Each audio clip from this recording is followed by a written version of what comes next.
this is a Freudian moment, but if you put hot water on the bottom just to release it a little bit and gently have the patience just to pinch, and then Pop. the fullness comes through. Like a dog's penis. Like a what? Like a dog's penis. How could you just, in one simile, have shat on a lifetime of love that I've had for Calippos? I don't like the way it springs Who out says like that? You say, what's the food I love that I feel spiritually connected to? And you come up with like a dog's penis. You're like an angry AI. I'm really sorry. Hello, my angels. The party's not over. The real resurrection lives in our 6 feet under bonus episodes. Oh yeah. Secrets are spilled, emails answered, guests reveal what they'll take to the grave. With 100+ exclusive episodes already lurking in the vault, you're truly spoiled. Subscribe now on Apple Podcasts or visit wherethere'sawillthere'sawake.com. And for ad-free afterlife bliss, all episodes, including this one, are yours with a subscription, no ads and no earthly nonsense. Oh, hello there. I'm Mel Gedroich, full-time receptionist, part-time judge at the Pearly Gates. Can't be letting any old riffraff into these prestigious walls. Order! I said order! In the afterlife court. Went a little bit Bowie there. Order!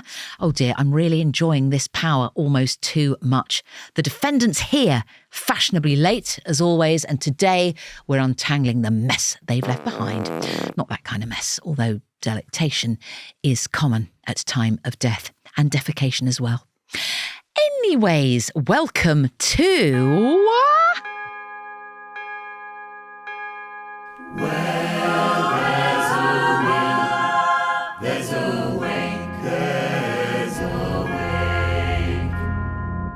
Right, team, the rumours are that today's guest has been trying to do a little bit of this with God, a little bit of scheming, a little bit of argy-bargy for his very own place in the great blue yonder. You could call it a corroboration. It is, of course, thanks for laughing. It is, of course, the one, the only... Rob Rinder!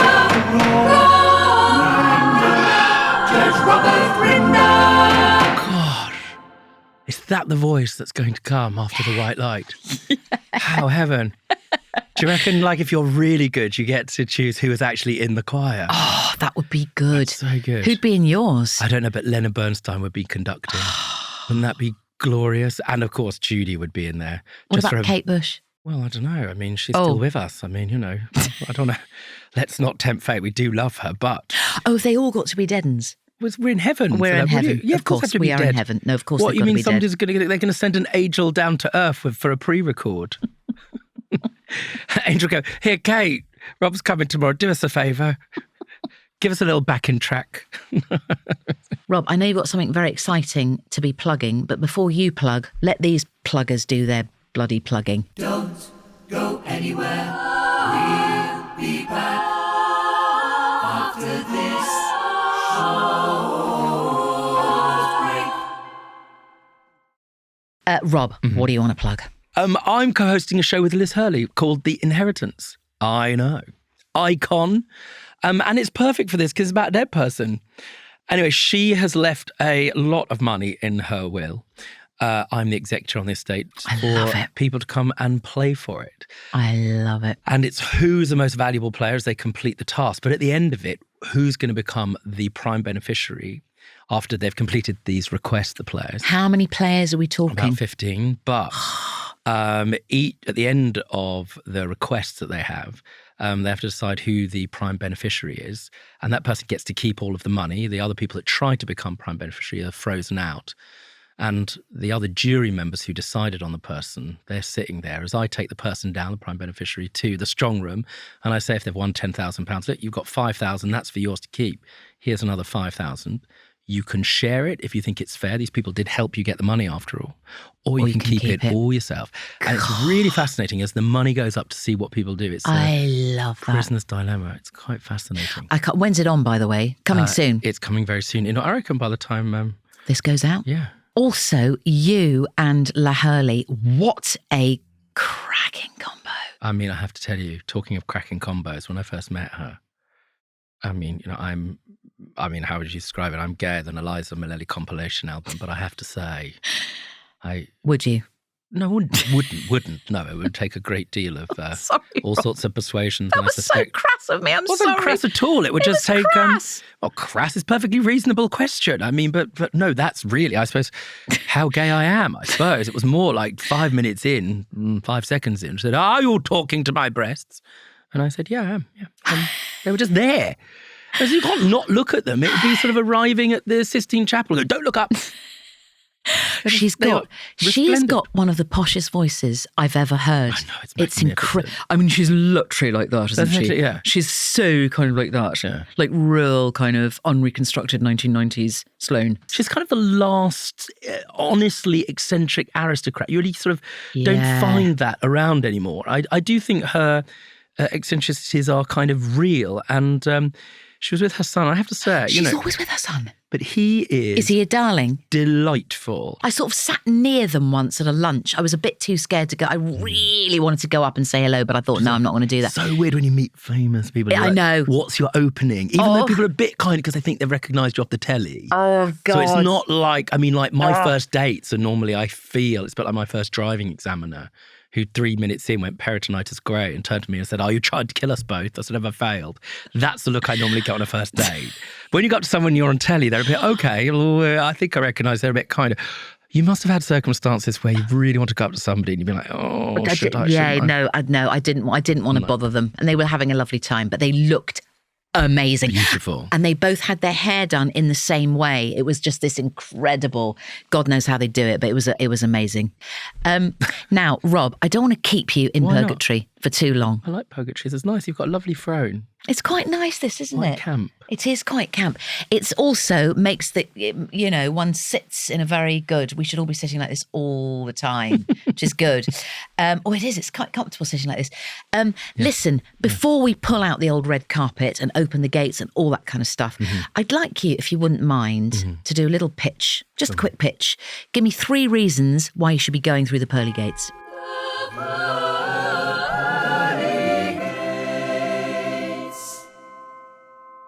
I don't want you to think of the charity that I do or all of the 3 work. I think that would be too much. It would be self-aggrandizing. You know that in any event because you've got my life, or you've watched it in CCTV in perpetuity.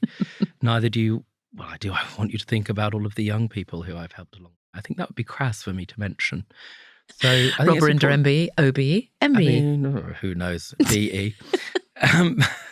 So I think the 3 most essential ones are: 1, I've set up at least 6 couples in marriage. 5.5, the half is for the affair, but to be fair, they love each other now. And 6? Yeah. That's brilliant. Right, which I'm really proud of. That's really brilliant. In the Jewish tradition, culture, theology. Yenta, exactly. But the reason she did that wasn't just because she, wanted to sing Matchmaker in or be sung about in Fiddler on the Roof. It's because it is genuinely believed if you create 3 matches, you get an automatic in to heaven. Oh, you're kidding. No, it's the real stuff. Oh, so you're through. The gates are open I'm already. through on my first one. Well, I've always said, my luck, I'll be behind some sort of blameless nun, literally sort of 3 behind Sister Wendy, who's done nothing wrong. She'll be elbowed to a cloud with a sea view. Then we say, what do you want? Look, I need 5 minutes because the celestial indictment is about to be read. So I need to say something. So my main thing is that. That's good going, I'd Ron. say. Did you see them coming off from afar, or were they sort of snap decisions with these people? I mean, had you brewed it up for a long time? No, I take it. I mean, I'll give you 2 examples. Once, in fact, she's spoken about it, so it's fine. I was walking through a television agency and I spotted this beautiful woman. Oh my God, you look exactly like, or you remind me rather, of the woman that my flatmate at university sort of fell in love with, and then it didn't quite work out, etc., etc. Anyway, he happened to be single. I went up to her and said, look, I know this could be really weird, but I think you should meet my friend. She goes, I've got a charity due tonight. Why don't you bring him along? So I did, thinking charity due is going to be amazing. You know, the posh charities where you go to with a bit of champagne and bits going around. Anyway, my friend came along and his first encounter was this experience. And I had a load of colleagues there because it was at a library up in Clerkenwell. And by colleagues, I mean, you know, judges at the Old Bailey, Treasury Council, the lot. Wow. And a year and a half later, they got married. Stop. Or at a wedding, Matthew Kirk, hello, how are you doing? And Katia Apekasheva. I said, you know, Matthew, it's a line, actually thinking of Liz Hurley from Four Weddings and a Funeral. I can't remember who said it, but, you know, I think, oh, Charlie, you're getting to an age where people are rolling their eyes and shrugging their shoulders. So I said that to Matthew, who's a very eccentric person. Right. I said, you've got to marry a musician. It's the only person that can put up with you. That's good. You're meeting your wife next week. They've got married a year and a half later at Cambridge Synagogue. Hello. Rob. And they have a child. I'm just saying, why do I need two more? Rob, you're through. Seriously, reckon? yeah, you're through. I'm saying to you that these little badgers are open, by which I mean... Thank you. I shall log all that onto my Pearly Gate database. Now, let's rewind the clock in the meantime, Rob, to your final moments on Earth.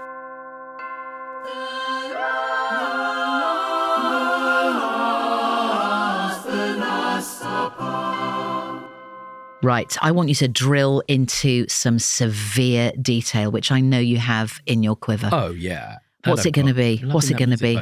It's lovely, isn't it? Well, it'd all be a bit like what you would serve up if you were to blend together Anna Tevka in Fiddler on the Roof, all of this Eastern European exquisiteness with a bit of modern fare. So all of the lovely memories of childhood. So I want, first of all, a herring, schmaltz herring, which is oily, oniony herring in a challah, which is like a fresh plaited bread piece of bread I with love challah. onions and butter, with a glass of really good single malt whiskey. I'm actually tasting it now, and I want a chicken soup, and I'm not going to say which chicken soup I want, although you know who you are. Because if I say one of the female relatives in my family is going to get very annoyed, there will be violence. And then brace yourself. Even though I, you know, like high-minded culinary things, as long as it's not a whole sentence. But are you ready? Despite that throat clearing and loving complex food, a McDonald's fillet of fish. That's what I want. Rob, Rinder. Extra tartar sauce. And why the fillet? Why not anything else on the Mickey D's menu? Those are my memories of childhood. What about on the sweet side? We've had two savouries. Not interested. Really? Got no... well, hang on a second. No, I just don't have any sweet tooth. Not interested. I always have cheese. I'm blessed. Really? What can I tell you? Really, if somebody said you couldn't have dessert tomorrow, that wouldn't be any kind of hell whatsoever. Really? If I'd go to someone's house and they said, don't worry, we haven't made dessert, but we've got lime Calippos in the freezer. Hello. Heaven. I don't know. The way it melts annoys me. The way it melts. And it's still within the circular cardboard sort of, it's not a cone, it's that weird thing that kind of tapers off into a flat thing. Yes. And then you're trying to push it up to get the nub up. And it's untidy, Rob. Oh, it depends how you've cultivated your skills over years and what practice you've had in order best to refine your technique. I mean, how do you do it? Do you lick round the edge? It's too messy. I mean, this is a Freudian moment, but if you put hot water on the bottom just to release it a little bit and gently have the patience just to pinch, and then the fullness comes through. Like a dog's penis.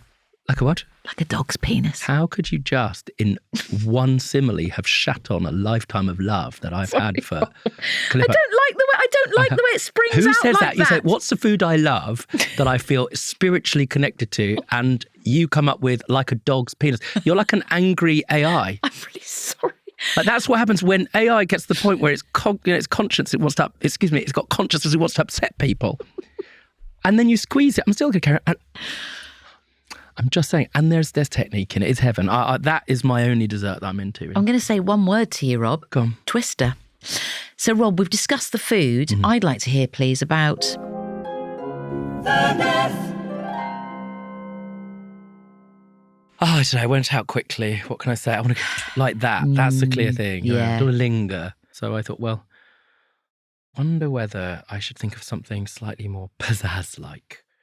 You know, like running for a last-minute delivery from Harrods and then just getting hit by a truck who's on its way to someone, you know, who's really anxious for an Hermes scarf. Oh, okay. You know what I mean? I think being in that sentence is horrible. And, you know, even talking about it is upsetting because there'd be people who've experienced this. So we have to be quite understandably generous and emotionally cautious about speaking about the way you end your life. But I do think it would be nice to go in a way which enable people to have a cigarette holder and be wryly amused by it. So a slightly sort of, you want to die in a way where people in a sort of an elegant salon can have a wry titter. Yeah. And then we jogged on.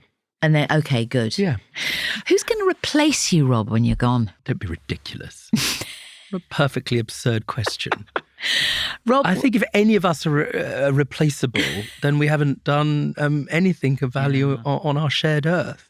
And I don't actually, and I genuinely mean this, I don't think any of us, by us I mean my fellow beautiful humans in our communities, is replaceable. We're all irreplaceable in our own ways. We often don't know about how irreplaceable we are until we've gone. oh, Rob. Don't you think? Yeah, man. Wise words. Wise and deep. Oh, true. Love it. She said glibly, looking at the script. Love it. Don't go anywhere. We'll be back after this short break. While we're gathering ourselves with the grief that you've gone, let's turn to our listeners, Rob.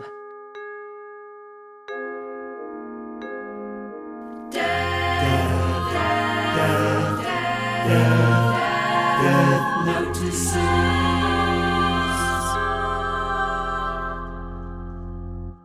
Next to you, to your left, in Herb's claw. That's her, but why did you name him her? I think Kathy Burke did. The magnificent Kathy Burke. I think, I get very nervous around. I see her in the park where I live. Oh, do you? And she says hello. There's just certain people that do you know what I mean? My God. You're always going to be excited by. Yeah. If I met Hugh Grant, I would fall Would you? apart. Fall apart. Have you got a prepared opening line in the event that you might? Oh, give me one, Rob. Okay, Please help me. Okay, Please, so I'm sitting help here me. again, and I'm like imagining I've got hair. Oh, yeah, hi. Yeah, gosh. Yeah, hi. What's my Hugh Grant? What's your line? That was good.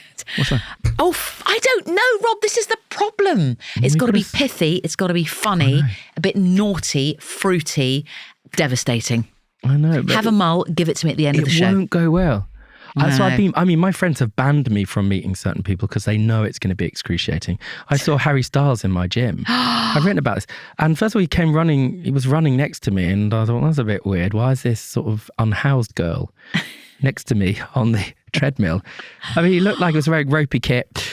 And then I was like, oh my God, it's Harry Styles. I wasn't even that excited, but my friend really loves him. So I ended up in this conversation, which was so excruciating and embarrassing. As you were running or when you stopped? No, afterwards, that he actually hugged me to make it stop. It was like social euthanasia. Please, And then did he sort of move you? please move stop you talking. to one side? I offered to marry his mum. So actually, I'm friends with his mum, who I love. She's beautiful and she's an exquisite person. But anyway, it was embarrassing and excruciating. Sorry, hello, Herbert. There's Herb. To be or not to be? That is the question. Oh, God, you're brave. I've never touched his hand. Just wondering what I sort of know, the outfit's arm in. might come off. Okay, all right. There we go. let's Yeah, leave. there we go. Sorry. It's Okay. it's flopping. Rob, this is an email from Dina in Yeah, London. good. Exact bar withheld, and you'll know why once you read this travesty. Dear Mel, goddesses and guest, I write to you from the depths of shame, humiliation, and what I can only describe as spiritual decomposition. Whoa. This week, my mortal coil was truly tested when I found myself in the background of a Daily Mail pap shot. I'm not even going to share the article headline in case you, your fellow listeners, look it up and see me looking like a full steaming pile of shite.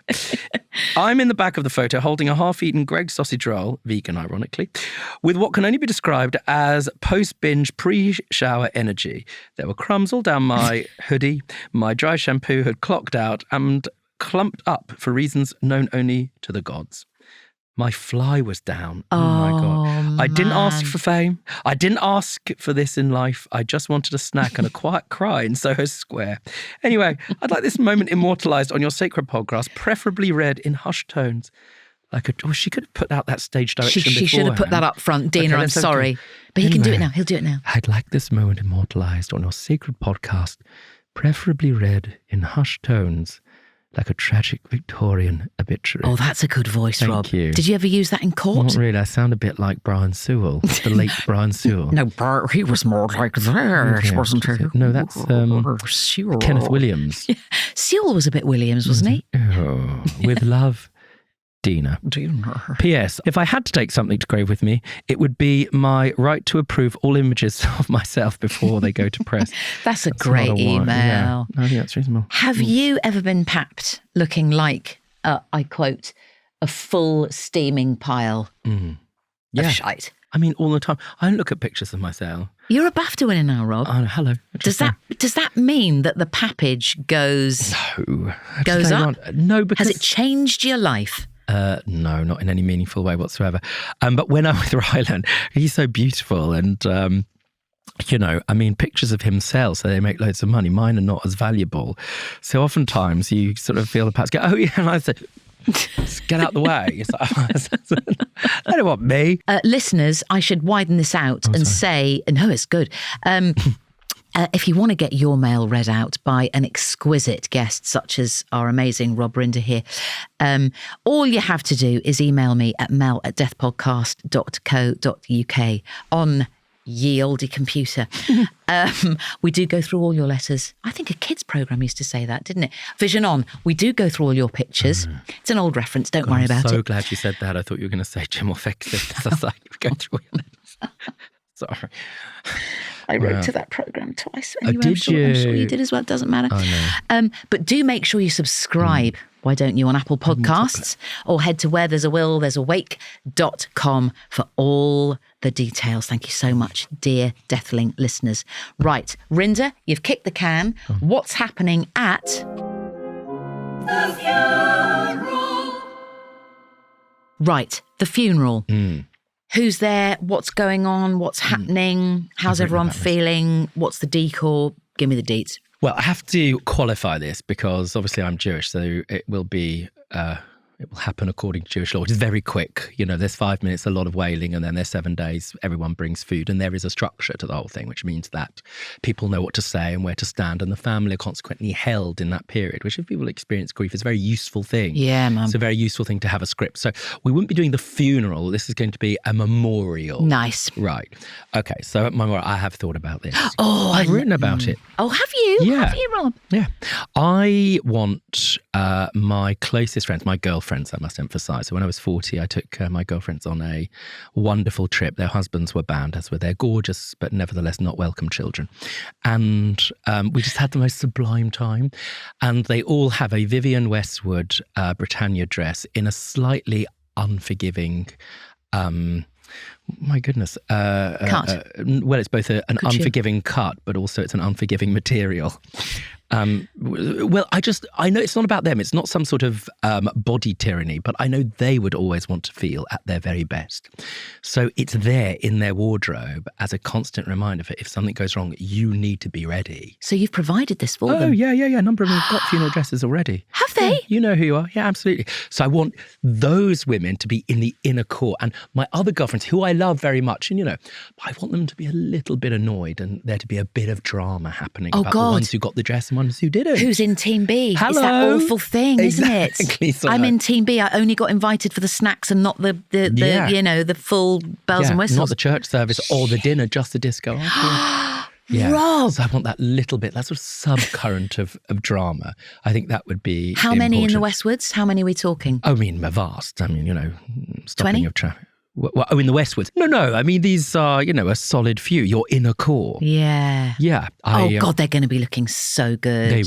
Well, let's hope. I mean, I know it's tyrannical. I know that it's appalling. I know it's one of the most profound and perfect example of the enduring tyranny of patriarchy that we force women into heels, but I can't help it. I just do like them. Yeah. When I had my little dog and he's gone to heaven, I know.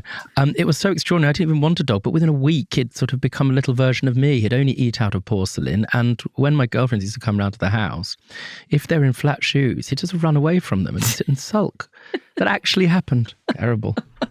Yeah. Full respect to women who wear heels at 7 a.m. on the tube, Rob. Well, it is How terrible. how do they do that, man? Acknowledge, I think that they're terrible and uncomfortable. Yeah. But they're just so pretty. Yeah, it And I does never something. It notice does what something men to the wear. cuff. Do you know what? I don't notice what men wear.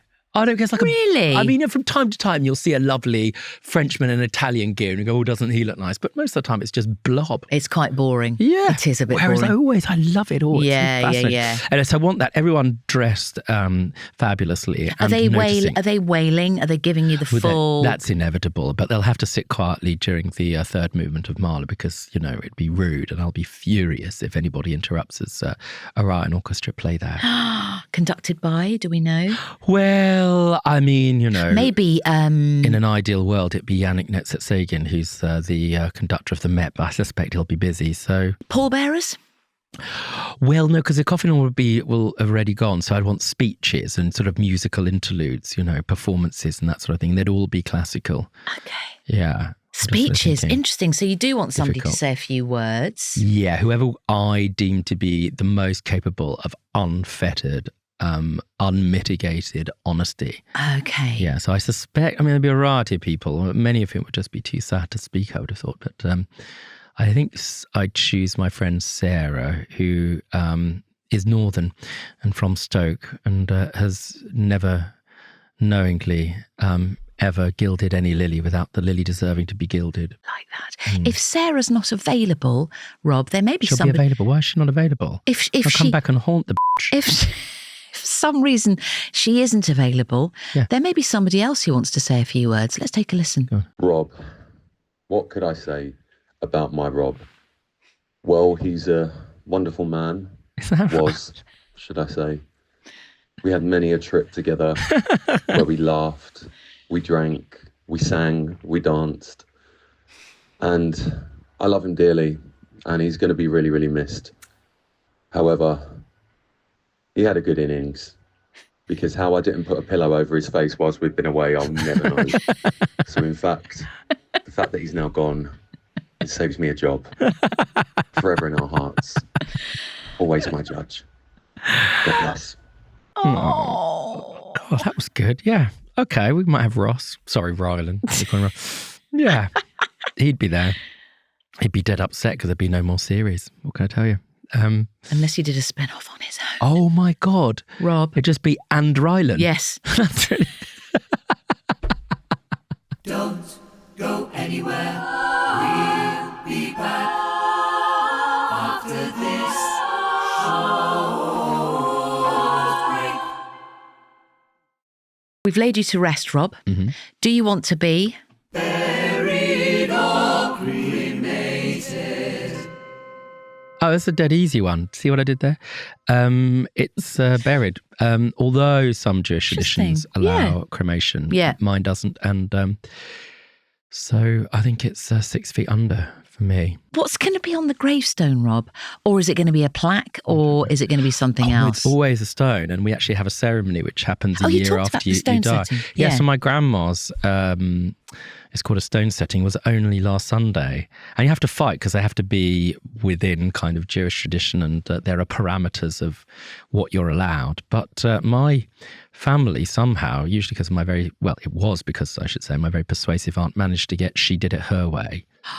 On the gravestone. I mean, hello. That's great. I know, and it's so pithy. pithy and perfect and exactly who and what she was. But you know how these days, we've got a little bit more leeway about things like that. And you might have a beautiful stone set by Ullswater if Ullswater was very special to you. Or Yeah. do you know what I mean?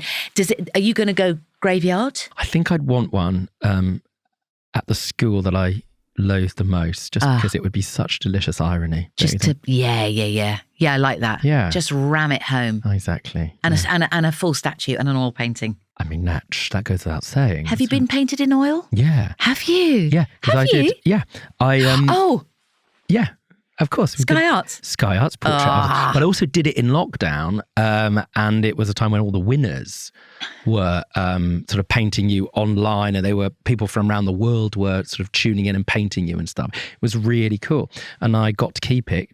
Brilliant artist Gareth Reid, who painted Graham Norton, and that portrait's in the, not mine, his is in the Irish National Gallery. Anything you want to be buried with? Oh, yes. I mean, there's only one thing. This was the easiest thing to prepare before we came. I want to be buried with my lucky hairbrush. Right. Can you unwrap it, please? Okay, don't touch it. I won't touch it. I won't go near it. Can I look at it? You can look at it. Well, you need to be wishing it. I don't think it's been open for a while.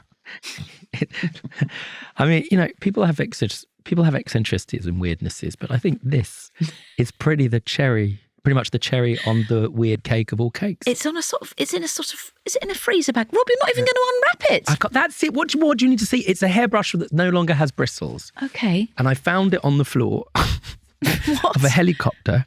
It's got a good pedigree, a good story. In Sierra Leone in 2003, the only way of getting from Freetown Airport to there's a peninsula to the main bit of Freetown was by hydrofoil that sank, or the helicopter that often crashed because it was drunk Ukrainian pilots, and the helicopter had not many windows, or rather open windows, I should say. And you literally got off the plane and they gave you a stick and that was your boarding pass. And I was shit scared of flying at the time.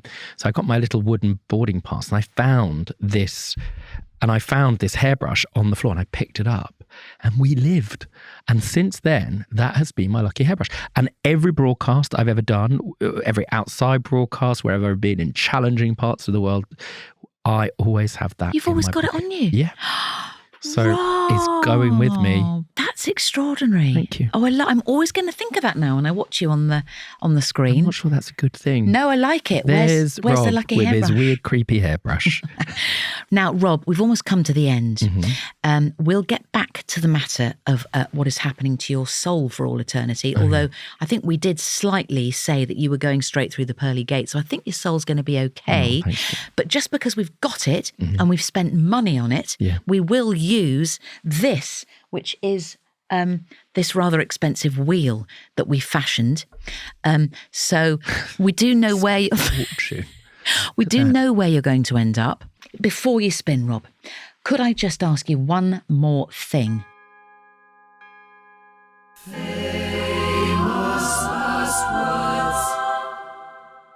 Famous last words, Rob. Well, I don't think you should have famous last words. I think Bugger Bogner, that was a good one, wasn't it? Who said that? Oh, I don't know. King George the something. It might have been King George. Sounds like it. Edward I'm VII bored. was given the news that his horse had won at some racecourse somewhere. He said, "I'm very glad." That's good. Last one. I'm very glad. Very glad. Somebody said, "God, I'm bored." That was a king, I think, wasn't That's it? a real one. God, Yeah. I'm bored. That's awful. I wouldn't want to go out like that. It's awful, isn't it? Oh, that's marvellous. God, I'm bored. So you're not thinking of some sort of pithy one-liner? I think a sound is better. I think I'd like to be raising my eyebrow and looking at someone going, "Really?" That's it. Just really. It contains everything. Sort of good. mild, wry humour, but just the exquisite degree of judgment that I'd want. Really? That with the eyebrow is bloody excellent. Thank you. Very, very Really? strong. That's the best thing you can say. That's your head tilt. Really? I like that, Rob. Thank you. It's been so great having you on the show, honestly. It's been brilliant. Thank you for coming. Death has never been such fun. Oh. Spin, spin, spin, spin for your sins. If you wouldn't mind, Rob, you do spinning that. for my sins. And I'm just going to do a little bit of this while you spin. Lovely. Listen, you can head over to our bonus little side hustle podcast. I'm going to keep spinning because this is quite a long little bit, which is called 6 Feet Under, where you will meet once again with the marvellous Rob Rinder, with myself. And we're going to go through all of your death min. So make sure you subscribe on Apple Podcast if you haven't, or it's still spinning, if you haven't already done that, or head to wherethere'sawillthere'sawake.com for the full experience. See what I did? You're listening to Where There's a Will, There's a Wake with Mel Gedroych. The senior producer's Charlie Morrell, and the producer is Naya Dio, otherwise known as the Goddesses. The engineer is Matthias Torres. The assistant producer's Rani Prescott. The production coordinator's Eric Ryan. And the executive producer is Ollie Wilson. Music by the Rathbones. And a special thanks to Chris Skinner.